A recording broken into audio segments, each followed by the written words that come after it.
مولانا کے استقبال میں 4 مصرے آپ کی سماعتوں کی نظر کر رہا ہوں۔ علی کا نام لے کے، خدا کا نام لے کے مدح کا آغاز کرتے ہیں۔ علی کا خدا کا نام لے کے مدح کا آغاز کرتے ہیں۔ علی والے ہیں ہم قسمت پہ اپنی ناز کرتے ہیں۔ ارے جہاں سے حضرت جبریل بھی آگے نہیں ہوتے، جہاں سے حضرت جبریل بھی آگے نہیں ہوتے، ہماری فکر کے ٹائر وہاں پرواز کرتے ہیں۔ جہاں سے حضرت جبریل بھی آگے نہیں ہوتے، ہمارے فکر کے ٹائر وہاں پرواز کرتے ہیں۔ خدائے پاک ہے راضی، رسول راضی ہے۔ خدائے پاک ہے راضی، رسول راضی ہے۔ چمن ہے راضی تو سمجھو کہ پھول راضی ہے۔ اور ہماری نسلوں میں رکھی گئی عزاداری، ہماری نسلوں میں رکھی گئی عزاداری، یہ بات صاف ہے ہم سے بطول راضی ہے۔ ہماری نسل میں رکھی گئی عزاداری، یہ بات صاف ہے ہم سے بطول راضی ہے۔ آئیے حضرات انہی مصروں کے زیر شایا میں گزارش کر رہا ہوں عالم شہرت یافتہ خطیب عالی جناب مولانا حجت الاسلام فیروز عباس صاحب لکھنوی سے آئیں اور بارگاہ مولا میں خراج عقیدت پیش کریں۔ آئیے حضرات مولانا موصوف کے استقبال میں بآواز بلند نعرہ صلوات پر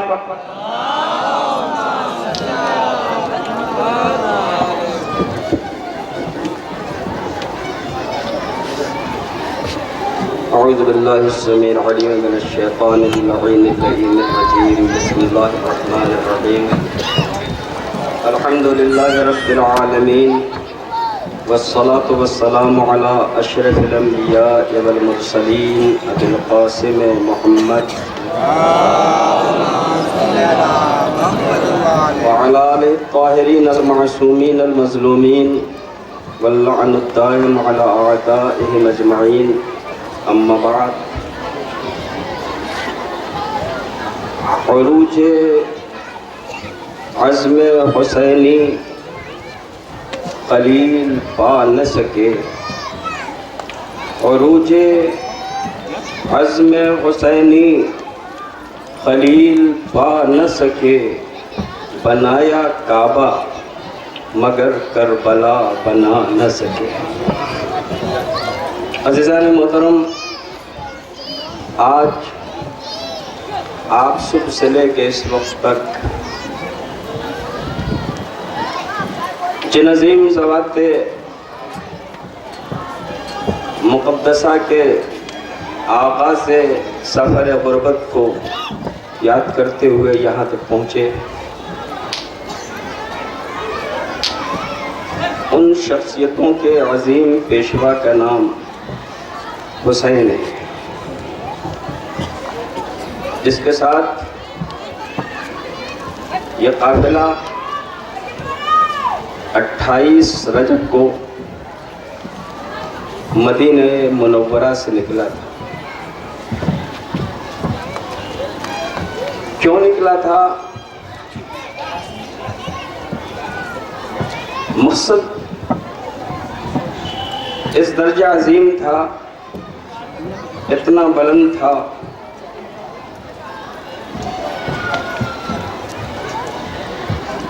کہ اس مقصد نے حسین کو آج تک زندہ رکھا اور صبح قیامت تک حسین کو اس مقصد کی وجہ سے یاد کیا جاتا رہے گا۔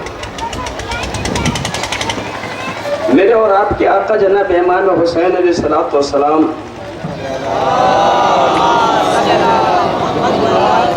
اپنے بھائی جناب محمد حنفیہ سے وصیت کرتے ہوئے فرماتے ہیں، انی لم اخرج اشعا ولا بطرا، میں غرور میں نہیں نکل رہا ہوں، میں کبر و تکبر کی وجہ سے نہیں نکل رہا ہوں، میں کسی پہ ظلم و زیادتی کے لیے نہیں نکل رہا ہوں، بلکہ امام فرماتے ہیں خرجت لطلب الاصلاح فی امت جدی محمد صلی اللہ علیہ وآلہ، میں اس لیے نکلا ہوں تاکہ اپنے نانا نبی کریم صلی اللہ علیہ وآلہ وسلم کی امت میں اصلاح کروں۔ اريد ان آمر بالمعروف میں چاہتا ہوں کہ لوگوں کو اچھائیوں کی دعوت دوں، وَأَنْهَ عَنِ الْمُنْكَرِ، اور لوگوں کو برائیوں سے روکوں۔ میری خواہش ہے کہ یہ امت میرے نانا اور بابا کے راستے پہ چلتی رہے۔ اس مقصد کو لے کے امام علی مقام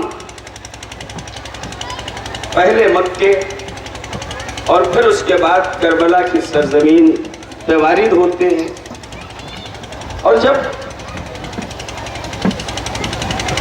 کربلا پہنچے ہیں امام علی مقام تو وہاں اپنے عزم و حوصلے کا بھی امام علی مقام اعلان فرما رہے ہیں کہ جس مقصد کے لیے میں آیا ہوں اس کے لیے مجھے مٹ جانا پڑے گا، میرے پورے گھر والوں کو قربان ہو جانا پڑے گا تو قربان ہو جاؤں گا، مگر وہ مقصد بچا کے رہوں گا۔ فرماتے ہیں میرے آقا، ان کان دین محمد لم یستقم الا بقتلی فیا سیوف خزینی، اگر پیغمبر اکرم کا دین بغیر میرے قتل کے نہیں بچ سکتا تو تلواروں بڑھو، میرے ٹکڑے ٹکڑے کر دو۔ عزیزان گرامی، کربلا ایک مقتل کا نام نہیں ہے، بلکہ کربلا دین مبین اسلام کی نشأت ثانیہ کا نام ہے۔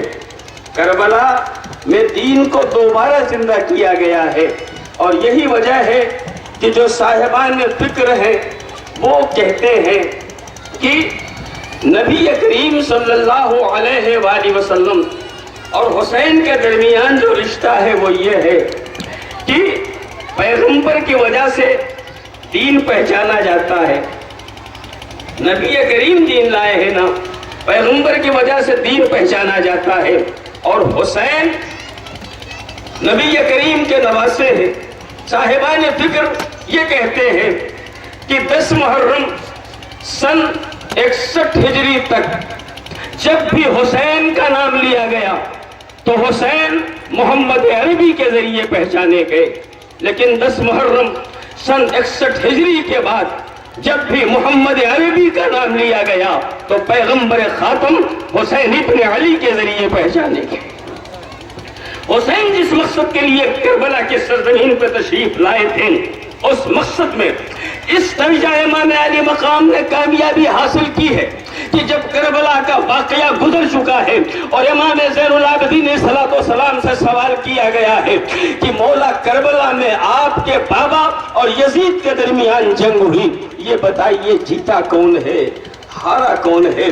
تو امام نے یہ نہیں فرمایا کہ یہ دیکھو قتل کس نے کر دیا ہے، قتل کون ہو گیا ہے، کس نے مار دیا ہے، کون مر گیا ہے، نہیں، امام نے سوال کرنے والے کو جواب دیا اتنی دیر ٹھہر جائے کہ اذان و اقامت کا وقت آ جائے، اگر اذان و اقامت سے میرے جد رسول خدا کا نام مل گیا ہو تو سمجھنا یزید جیتا ہے، اور اگر اب بھی نام محمد عربی زندہ ہو تو سمجھنا میرا بابا حسین۔ حسین کربلا کی سرزمین پہ دین پیغمبر خاتم کی زندگی کے لیے آئے تھے۔ حسین نے اس طریقے سے اپنے آپ کو دین کی زندگی کے لیے قربان کیا کہ خود حسین زندہ جاوید ہو گئے، حسین کا عزم زندہ جاوید ہو گیا، حسین کا نام زندہ جاوید ہو گیا، حسین کے ساتھی زندہ جاوید ہو گئے۔ حسین نے جس شہر میں، جس جنگل میں اپنے آپ کو شہادت کے مرحلے میں داخل کیا، وہ جنگل اس درجہ بلند ہوا ہے کہ اسے آج کربلائے معلیٰ کہا جاتا ہے۔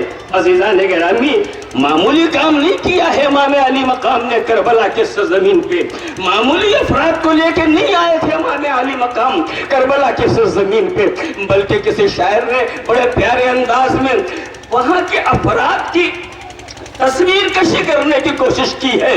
شاعر کہتا ہے انسان اس حسین کی تعریف کیا کرے، انسان اس حسین کی تعریف کیا کرے جس کے پدر نے کعبے کو کعبہ بنا دیا، بھائی نے جس کے لے کے علم جوش جنگ میں اتنا کیا بلند کہ توبہ بنا دیا، بچوں نے جس کے مار کہے کارزار میں مرنے کو ایک کھیل تماشا بنا دیا، جس کے سپاہیوں نے کئی دن کی بھوک میں تیغ و تبر کو منہ کا نوالا بنا دیا، خود جس نے دوپہر میں ہمیشہ کے واسطے جنگل کو کربلائے معلیٰ۔ حسین ایک دوپہر کے امتحان دے رہے ہیں، مگر حسین نے وہ کارنمائی انجام دیا ہے کہ رہتے دنیا تک امام عالی مقام کا نام لیا جاتا رہے گا، حسین کا تذکرہ ہوتا رہے گا، حسین پہ لوحہ ہوتا رہے گا، حسین کا ماتم ہوتا رہے گا، حسین کے مرثیے پڑھے جائیں گے، حسین کے نوحے پڑھے جائیں گے۔ یزید اور یزید صفت افراد کل بھی حسین کے مخالف تھے، آج بھی حسین کے مخالف ہیں، وہ کوشش کرتے رہیں گے یہ نام نہ لیا جائے، اس کے یہ تذکرہ نہ ہونے پائے، یہ علم نہ نکلنے پائے، یہ تعزیے نہ آنے پائے سامنے، یہ لوح و ماتم کرنے والے افراد نہ آئے سامنے، یہ غم کا اظہار کرنے والے افراد سامنے نہ آئے۔ عزیزان گرامی، کبھی آپ نے سوچا ہے کہ نام حسین صلاۃ والسلام لینے کے لیے ہم اکٹھا ہوتے ہیں، ماتم کرتے ہیں، ہمارے سینے میں درد ہوتا ہے، آنسو بہاتے ہیں، ہماری آنکھوں میں درد ہونا چاہیے، ہم مختلف انداز سے عزاداری کرتے ہیں، ہمیں اس سے خستہ ہونا چاہیے۔